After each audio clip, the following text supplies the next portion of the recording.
There comes a moment in every soul's journey when it must ask, am I truly in love, or am I simply afraid to be alone? Sometimes we do not fall in love with a person. We fall in love with a reflection, a shadow, a missing piece we believe they can give us. But that illusion fades, and what's left? Two strangers holding onto a dream they no longer recognize.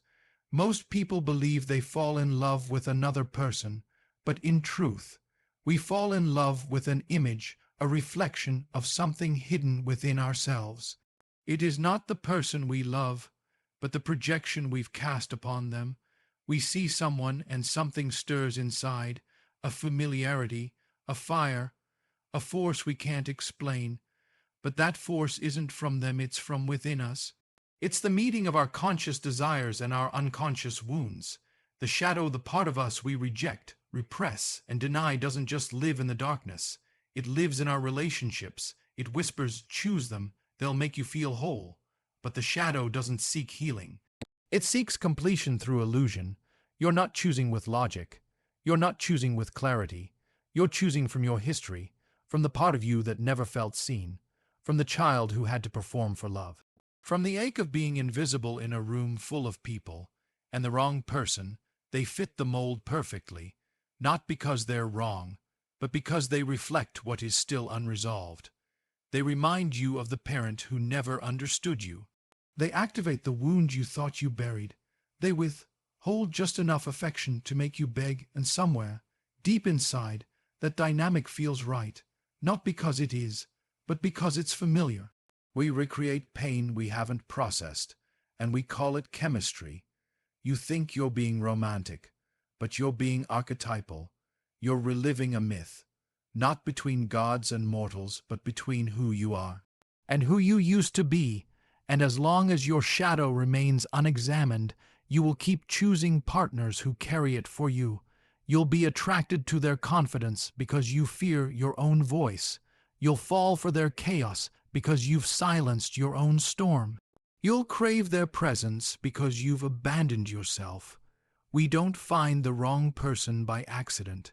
We summon them from the depths of our psyche, and they appear not as devils, but as mirrors. Silent, seductive, sacred, because the soul knows what we refuse to face internally, we will be forced to confront externally. There is no relationship more dangerous than one where both people are unconsciously playing out unhealed roles, where neither is aware of the mask they wear, where both believe they are loving but in reality they are negotiating needs, managing triggers, feeding projections. To fall in love without knowing your own shadow is to hand over your most sacred power to someone who was never meant to carry it. There is a certain high that comes with attachment, not the steady flame of grounded love, but a wildfire, fast, consuming, uncontrolled. It feels like passion, but it's closer to panic. It feels like intimacy, but it's rooted in insecurity. This is the danger of emotional inflation, when your emotions swell so large, so loud, that you lose your center. You don't see the person, you see your hopes reflected in their eyes. You don't hear their words, you hear what your heart wants them to say. When you are emotionally inflated, your joy isn't real, it's dependent. Your peace isn't earned, it's borrowed. Your worth doesn't rise from within, it floats on their approval, like a paper boat waiting to sink. It begins subtly, a compliment, a glance, a gesture, and suddenly your entire nervous system orbits around their presence. You wake up with them in your thoughts. You go to sleep scanning their messages. You read between every line, hoping it means they care, they see you, they choose you. But inflation is not connection. It's a distortion. It amplifies the highs, but hides the cracks. You feel euphoric when they're near, but what does that say about who you are when they're gone? They don't just make you feel alive, they make you forget who you are without them. Your nervous system, trained by past abandonments, starts confusing obsession for love. You're not grounded, you're floating. You're not bonded, you're bound. Every interaction becomes a performance. You're no longer authentic, you're adaptive. You laugh a little louder, you agree a little quicker, you shrink, shape, shift, self-abandon. Because deep down, your worth has been outsourced. You no longer trust your own reflection unless they're the mirror. And the tragedy of emotional inflation is this: it makes you mistake chemistry for destiny. It makes you cling to someone not because they're right, but because they temporarily silence the voice inside that says you're not enough. This kind of love is not love. It is a rescue mission. You're not drawn to them because they are whole. You're drawn because they offer to complete you, to patch the hole your childhood left behind, to fill the gap where your self-worth should be standing, but anything inflated must deflate. It can't sustain itself. It bursts. So when the emotional high fades, as it always does, you're left not with love, but with withdrawal. You shake, you spiral, you blame yourself, not because they were extraordinary, but because you made them your source. And when someone becomes your source, you stop being your own. The very thing you once called romantic becomes a prison. I can't breathe without them. I can't think without them. I can't live without them. But what is love? If it requires your disappearance, there comes a silence, not the kind that follows an argument, but the kind that lingers even when everything seems fine. A silence inside, an echo, a knowing that you are living beside yourself. That something essential, something eternal has been waiting in the shadows, watching you perform. This is the beginning, not of a breakup, but of a return. Individuation does not begin when you leave the relationship. It begins the moment you realize you've abandoned yourself inside it. And the self, the true, ancient, unbroken self, does not go quietly. It stirs in your chest. It disrupts your sleep. It questions everything you've built. You were trained to think love means sacrifice, so you gave up your voice, softened your edges, dimmed your fire to avoid the storms. But the self does not shrink to keep the peace. It does not trade truth for companionship. It does not negotiate its becoming. So the dissonance begins. You find yourself smiling, but the soul is frowning. You say yes, but your bones whisper no. You lay beside someone who says they love you, and still a loneliness howls beneath the skin. Because you've mistaken attachment for alignment. You've mistaken survival for connection. You've mistaken endurance for destiny. And now the mask is cracking. Individuation is not a polite process. It does not ask for permission. It breaks what is false so the truth can emerge. It burns down what is borrowed, inherited, and imposed not to punish you, but to purify you. The wrong person doesn't just hurt you, they hold you hostage in a story you've outgrown.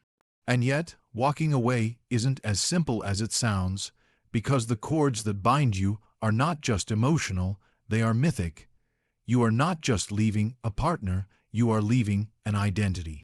The version of you who tolerated half, love, who needed validation to feel real, who confused silence for safety, that version must dissolve.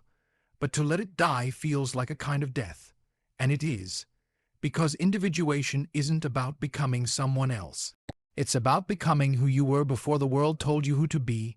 It's not just a spiritual idea, it's cellular, it's ancestral, it's archetypal. You will lose people, you will lose comfort, you will lose your carefully crafted role. But what you gain is not external, it's not a new relationship, not a new partner.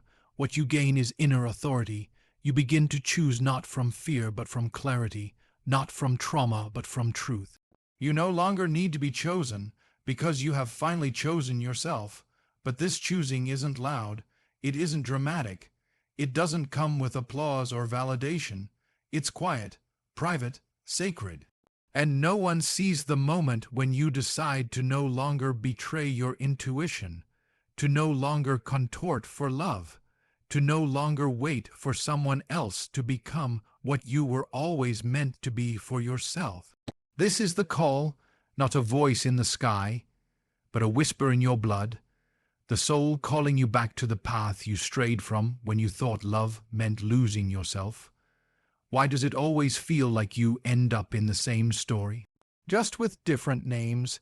Why do you keep attracting versions of the same person, the same ache in a different body, the same lesson in a different disguise?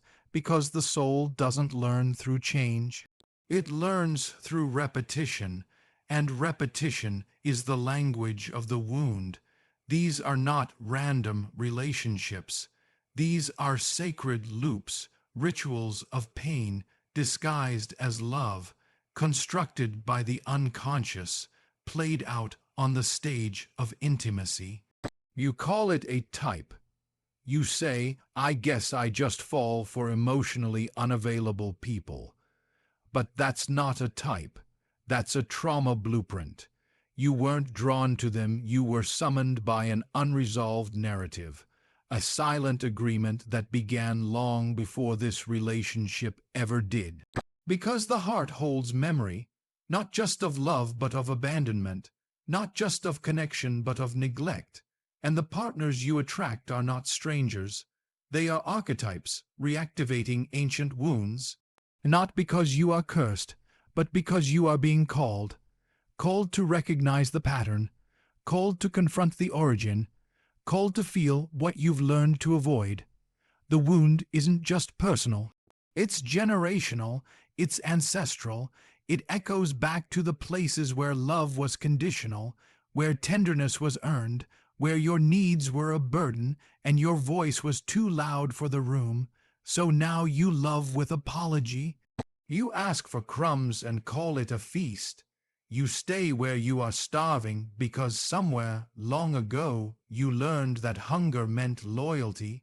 You think you are broken, but what you are is patterned. And the pattern repeats not because you're weak, but because the wound is still open, still bleeding, still guiding your choices beneath the surface. You choose people who cannot see you because being invisible is familiar. You love those who cannot love you back because unavailability feels like home.